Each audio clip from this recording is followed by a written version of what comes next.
वहीं चंडीगढ़ में प्रदेश के शिक्षा मंत्री कंवरपाल गुर्जर से जनता टीवी ने खास बातचीत की। इस दौरान शिक्षा मंत्री ने बताया कि हाई पावर परचेज कमेटी की बैठक में फैसला हुआ है कि हरियाणा के 11वीं और 12वीं के बच्चों को टैबलेट दिए जाएंगे, जिसके लिए 5 लाख टैबलेट 560 करोड़ रुपए की लागत से खरीदे जाएंगे। इसके साथ ही उन्होंने कई और महत्वपूर्ण जानकारियां दी। देखिए। Haryana high power purchase committee की आज महत्वपूर्ण बैठक हुई है और इस बैठक में एक सबसे बड़ा और महत्वपूर्ण फैसला लिया गया है। टैबलेट खरीद को मंजूरी दी गई है। अब हरियाणा में सरकारी स्कूलों में पढ़ने वाले बच्चों को सरकार जल्द टैबलेट उपलब्ध करवाएगी। मेरे साथ हरियाणा के शिक्षा मंत्री कंवरपाल गुर्जर हैं। किस तरह से टैबलेट दिए जाएंगे, क्या आज फैसला हुआ, इस पर बातचीत करेंगे। मंत्री जी, टैबलेट देने को लेकर जो आपकी सरकार की नीति थी, उसमें आज हाई पावर परचेज कमेटी की बैठक में क्या फैसला लिया गया है? देखिए, जो घोषणा हमने पहले की थी तो आज उसको हमने फाइनल कर दिया और आज वो जो टेंडर जो हमारे पहले खुल चुके थे तो जो L1 था उसको भी हमने बुलाया था और जो L2 था उसको भी बुलाया था। तो L1 जो सैमसंग है उसका जो रेट था उस पर हमारी बातचीत हुई और 12,400 रुपये उसकी कीमत है और वो टेंडर जो था आज हमने फाइनल कर दिया। और आने वाले टाइम में हमने लेकिन उसमें एक चेंज किया कि जहाँ पहले हमने कुछ ज़्यादा बच्चों को देने का विचार किया था, लेकिन अब हमने थोड़ा भी उसमें विचार बदल के अपना 11वीं और 12वीं क्लास के जो बच्चे हैं उन सभी को टैबलेट हम देंगे। तब हम इसको प्रयोग को देखना चाहते हैं कितना सफल हमारा होता है ये, और आने वाले टाइम में अगर कोई जरूरत पड़ेगी तो फिर दूसरी क्लासों के बारे में उस पर दोबारा से विचार करेंगे। तो जो वो सर कितने टैबलेट फिलहाल लेने पर आज की हाई पावर परचेज कमेटी की बैठक में फैसला हो गया, कितनी इस पे लागत सरकार की आने वाली है? देखिए, जो हमारे बच्चे हैं और जो हमारे टीचर 36,000 जो टीचर हैं उनके भी साथ है और जो लगभग 4.5 लाख के आसपास हमारे बच्चे हैं, तो उन सारे बच्चों को हम टैबलेट देंगे और उसमें लगभग 550 करोड़ रुपए का, लगभग 550 शायद 560 करोड़ रुपए के आसपास खर्च आएगा, तो सभी बच्चों को उपलब्ध कराएंगे। मुख्यमंत्री जी, हाई पावर परचेज कमेटी की बैठक की बात कह रहे थे कि पहले चरण में हम 11वीं 12वीं क्लास के बच्चों को लेकर आगे चल रहे हैं, उसके बाद हम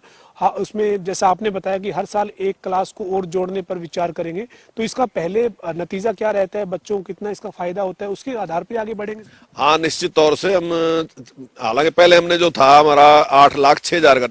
का था, लेकिन हमने एक विचार किया कि पहले इसको हम चेक कर लेते हैं ठीक से, वो इतना एकदम बड़ा अमाउंट खर्च करना, तो पहले हम इस पे करते हैं और अगर ये हमारा बहुत अच्छा सफल उसी प्रकार जैसा हमारा विचार है वैसे सफल रहता है तो उसमें थोड़े थोड़े टाइम के बाद हम एक एक क्लास बढ़ा सकते हैं। और ये जो बच्चे हैं ये काफी मैच्योर बच्चे होते हैं, 11वीं और 12वीं के बच्चे काफी मैच्योर बच्चे होते हैं, तो हमने उस पर विचार किया कि पहले हम 2 क्लासों को देंगे और फिर उसके बाद जो अगली क्लास है उसके बारे में अगली बार विचार करेंगे। इसका आपको लगता है सर ये भी फायदा होगा कि 11वीं और 12वीं के बच्चों को देने से आगे कम्पिटिटिव एग्जाम में उनको जाना होता है, उनको और आगे जैसे बड़ी एग्जाम में जाना है उसके लिए उनको तैयारी करने के लिए एक तरह से सरकार की मदद उनको मिल जाएगी और वही जो है वो उनके लिए कारगर साबित होगा टैबलेट? हाँ, नहीं, निश्चित तौर से हमने इसी विचार के साथ, क्योंकि जो सरकारी स्कूल में बच्चे पढ़ते हैं तो उनके जो अभिभावक हैं वो इतने संपन्न नहीं है कि सारी इस प्रकार की सुविधाएं मुहैया करा सके अपने बच्चों को, तो हमने एक विचार किया, क्योंकि अभी जिस प्रकार से सुपर 100 में आपने देखा IIT में जो हमारे 28 बच्चे सिलेक्ट हुए हैं और नीट का पेपर जो क्लियर किया उसमें हमारे 24 बच्चों ने, सरकारी स्कूल के 24 बच्चों ने हमारा क्लियर किया और 7 बच्चे हमारे ऐसे हैं जिनका एम्स में एडमिशन होगा, जो टॉपर है हमारे। तो ये सारी बड़ी प्रोत्साहन देने वाली बात है, हमें प्रोत्साहन, बच्चों को नहीं, हमें भी प्रोत्साहन देने वाली बात है। हमारा भी हौसला बढ़ रहा है, जो बच्चे कर रहे हैं तो उसको देख के हमारा भी हौसला बढ़ रहा है। तो हम जो प्राइवेट में जिस प्रकार की सुविधाएं बच्चों को मिलती है, कोचिंग, उनके अभिभावकगण उनकी कोचिंग कराते हैं क्योंकि उनके पास तो ठीक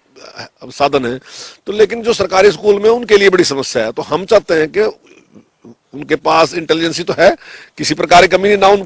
में कोई हौसले की कमी है, ना ही उनके पास ज्ञान की कमी है, तो एक इस प्रकार का माहौल देंगे ताकि वो बच्चे भी आगे निकल सके, उसके लिए हमारा प्रयास है। सर, इसके साथ साथ टैबलेट जो दिए जाना है उसका रास्ता यानी साफ हो गया, आज जो है वो आपने इसको जो है वो एक तरह से मंजूरी दे दी है। अभी स्कूल खोलने की आपकी तैयारी है सर, स्कूल खोलने को लेकर आप फैसला ले चुके हैं, पूरी तरह से तैयार हैं सर, और कब से स्कूल खोल रहे हैं? हाँ, निश्चित तौर से हम बिल्कुल पूरी तरीके से तैयार हैं और मैं समझता हूँ कि शायद देश में सबसे पहले हरियाणा ही है जिसने सबसे पहले स्कूल खोले थे और हमारे स्कूल काफी टाइम से पहली क्लास से लेकर 12वीं क्लास तक के हमारे स्कूल चल रहे हैं और बिल्कुल ठीक से चल रहे हैं। तो निश्चित तौर से हमने 1 दिसंबर से हमने फैसला किया कि हम पूरी कैपेसिटी के साथ और पूरे टाइम के लिए स्कूल खोलने जा रहे हैं और कोरोना मैं मानता हूँ कि लगभग पूरी तरीके से हरियाणा में समाप्त है। इस टाइम बहुत ही कम केस हैं, बहुत कम केस हैं, तो उसके मद्देनजर हमने निर्णय लिया। लेकिन फिर भी कोरोना के मामले में जो नियम कायदे हैं उनका हमारा रहेगा कि बच्चे उसका पूरा पालन करें। अभी जो वो सर कई जिले हरियाणा के ऐसे हैं जो कोरोना मुक्त लगातार हो रहे हैं, एक भी केस जो है वो कई जिलों में सामने नहीं आ रहे हैं, लेकिन फतेहाबाद जिले में हाल ही में जो है वो एक स्कूल की 3 बच्चियां जो है वो कोरोना पॉजिटिव हुई है। तो इस तरह से फिर भी एहतियात बरतने की जरूरत है, दिशा निर्देश जारी किए हुए हैं। हाँ नहीं, बिल्कुल हम एहतियात बरत रहे हैं इसमें पूरी, और जो भी नियम हैं उन नियमों का पूरी तरीके से पालन कर रहे हैं, और आगे भी उसको भी और सख्ताई के साथ उन नियमों का पालन करेंगे ताकि किसी प्रकार की कोई घटना ना हो। फिलहाल 1 दिसंबर से आप स्कूल पूरी कैपेसिटी के साथ और पूरे समय के लिए खोल रहे हैं सर, लेकिन इसमें जो है वो अभी जो मिड डे मील है या तमाम जो इस तरह की जो बच्चों को खाने की जो सामग्री मिलती थी वो फिलहाल रोक रहेगी? नहीं, उस पर भी हम 1 जनवरी से शुरू करने वाले हैं। मिड डे मील भी हम 1 जनवरी से शुरू कर देंगे। जो बच्चों को भोजन की व्यवस्था थी तो उसको शुरू कर दिया जाएगा। सर अभी बच्चों के जैसे आप पूरी कैपेसिटी के साथ स्कूल खोल देंगे, पूरे समय के साथ स्कूल खोल देंगे, बच्चों के थोड़े टाइम के बाद एग्जाम है, तो आप क्या कहेंगे बच्चों से, टीचर से क्या कहेंगे? पूरी मेहनत करें, किसी भी तरह से कोई जो मानसिक दबाव पिछले करीब 2 साल से लगातार रहा है, इस दबाव से बाहर निकलकर अपना एग्जाम की तैयारी करें। हाँ देखिए, मैं आपके चैनल के माध्यम से यही कहूँगा कि अब पूरी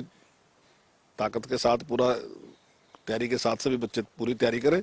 और टीचर साहबान भी पूरे लगन के साथ लगे हुए हैं, और प्रयास करें जो कमी पिछले इस दौरान में कोरोना की वजह से हुई है तो उसकी भरपाई हो सके, ताकि बच्चों को पूरा उनका मार्गदर्शन हो सके, तो उनकी पढ़ाई पूरी हो सके। बहुत शुक्रिया से बातचीत करने के लिए। हमारे साथ हरियाणा के शिक्षा मंत्री कंवरपाल गुर्जर थे, जो कह रहे हैं कि प्रदेश में बच्चों को टैबलेट देने का जो फैसला है उस पर अंतिम निर्णय ले लिया गया है। 560 करोड़ रुपए की लागत से टैबलेट खरीद को आज हाई पावर परचेज कमेटी की बैठक में मंजूरी दे दी है। इसके साथ ही 1 दिसंबर से प्रदेश में पूरी कैपेसिटी के साथ और पूरे समय के साथ स्कूल जो है वो खोले जाएंगे। वीडियो जर्नलिस्ट विजेंद्र सिंह के साथ पवन सिंह, जनता टीवी, चंडीगढ़।